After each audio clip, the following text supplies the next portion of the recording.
দ্বিতীয় দফার যুদ্ধবিরতি ভেস্তে যাওয়ার পর গাজাকে রীতিমতো ধ্বংসস্তূপে পরিণত করেছে ইসরায়েল। বন্দি বিনিময় নিয়ে বেনিয়ামিন নেতানিয়াহু আবারও করেছেন বিস্ফোরক মন্তব্য।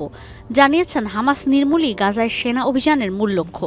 এমন অবস্থায় নতুন অপারেশনের মধ্য দিয়ে গাজার পূর্ণ সামরিক নিয়ন্ত্রণ নেওয়ার প্রস্তুতি নিচ্ছে ইসরায়েলি প্রতিরক্ষা বাহিনী। বান্ডেল থাকলে প্রতি সেনমানিতে টাকা বাঁচবে। বিকাশ সেনমানি বান্ডেল কিনে জিতুন প্রতি লেনদেনে।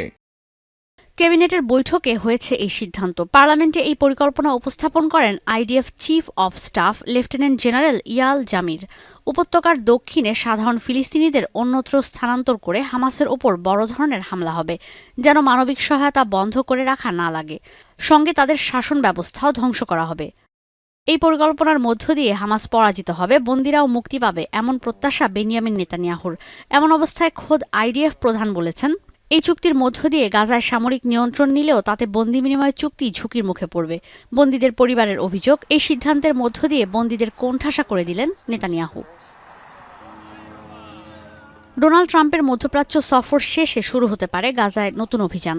যদিও জাতীয় নিরাপত্তা মন্ত্রী বেন গাভির গাজায় মানবিক সহায়তা দেওয়ার বিষয়ে বিরোধিতা করে বলেন, সেখানে পর্যাপ্ত খাবার আছে, ত্রাণের প্রয়োজন নেই, উল্টো হামাসের গুদামে হামলা করা উচিত। যদিও আইডিএফ সরাসরি ত্রাণ সরবরাহের প্রক্রিয়ায় অংশ নেবে না, কিন্তু তাদের কড়া নিরাপত্তার মধ্যেই পুরো কাজ শেষ করতে হবে। জাতিসংঘ সহ অন্যান্য মানবাধিকার সংস্থাগুলো বলছে, ইসরায়েলের কড়া নিরাপত্তার মধ্যে গাজা উপত্যকায় ত্রাণ প্রবেশ করানোর কাজ বেশ ঝুঁকিপূর্ণ। উপত্যকায় প্রায় 9 সপ্তাহ ধরে বন্ধ ত্রাণ সরবরাহ। এর মধ্যেই নতুন করে ইসরায়েলি আগ্রাসনে গাজায় প্রাণ গেছে আরও বেশ কয়েকজন ফিলিস্তিনির।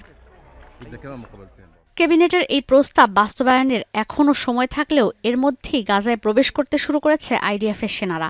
লক্ষ্য, গাজায় সামরিক অভিযানের জন্য অনুপ্রবেশ করবে হাজার হাজার সেনা। গেল 18 মার্চ থেকে নতুন করে শুরু হওয়া সেনা অভিযানে এখন পর্যন্ত গাজার 40% ভূখণ্ড আইডিএফের দখলে গেছে। ঈশিতা ব্রহ্ম, এখন বিশ্ব।